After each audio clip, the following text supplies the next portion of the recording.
क्या आप जानते हैं कि आपकी मेहनत से खरीदी गई प्रॉपर्टी आपके जाने के बाद आपके परिवार के लिए वरदान नहीं बल्कि जी का जंजाल बन सकती है।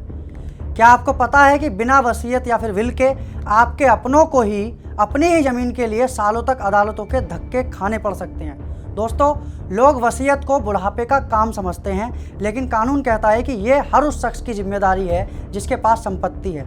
आज राज टीवी पर हम इंडियन सक्सेशन एक्ट की उन धाराओं को खोलेंगे जो आपके परिवार को सड़क पर आने से बचा सकती हैं। नमस्कार, मैं हूं मुकेश कुमार और आप देख रहे हैं राज टीवी। अक्सर परिवारों में प्रॉपर्टी को लेकर झगड़े तब शुरू होते हैं जब घर का मुखिया बिना वसीयत किए चला जाता है। इसे कानूनी भाषा में इंटस्टेट यानी कि निर्वसीयत मृत्यु कहते हैं। ऐसी स्थिति में संपत्ति का बंटवारा आपकी इच्छा से नहीं बल्कि सक्सेशन लॉ के हिसाब से होता है। आज हम आपको बताएंगे कि एक कानूनी रूप से वैध वसीयत कैसे लिखी जाती है और सेक्शन 63 की वो शर्तें क्या हैं जिनके बिना आपकी वसीयत सिर्फ एक रद्दी का टुकड़ा है। सबसे पहले बात करते हैं इंडियन सक्सेशन एक्ट 1925 की धारा 63 की।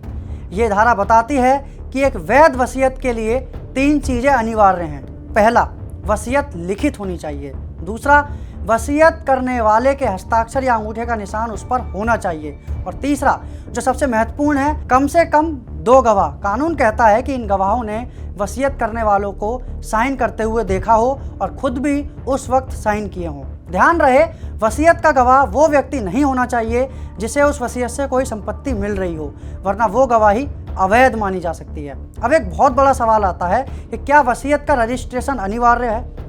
रजिस्ट्रेशन एक्ट 1908 की धारा 18 के तहत वसीयत का रजिस्ट्रेशन कराना पूरी तरह से ऐच्छिक यानी कि ऑप्शनल है।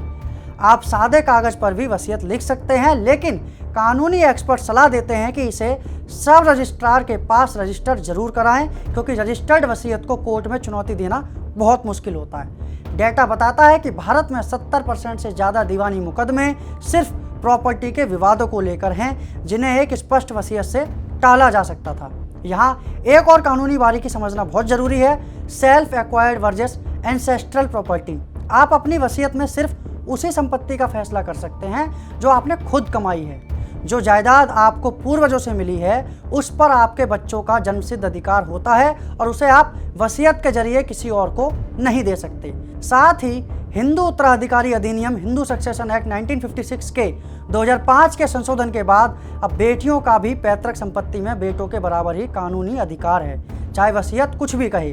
दोस्तों, वसीयत लिखना मौत को बुलाना नहीं है बल्कि अपने परिवार के प्रति अपनी जिम्मेदारी निभाना है। एक सादे कागज़ पर लिखी गई सही वसीयत आपके बच्चों को कोर्ट की तारीखों से बचा सकती है।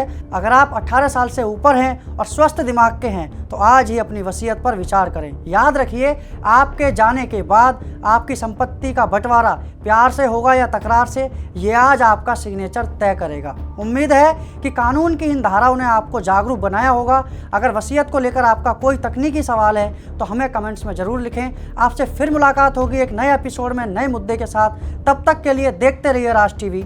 नमस्कार।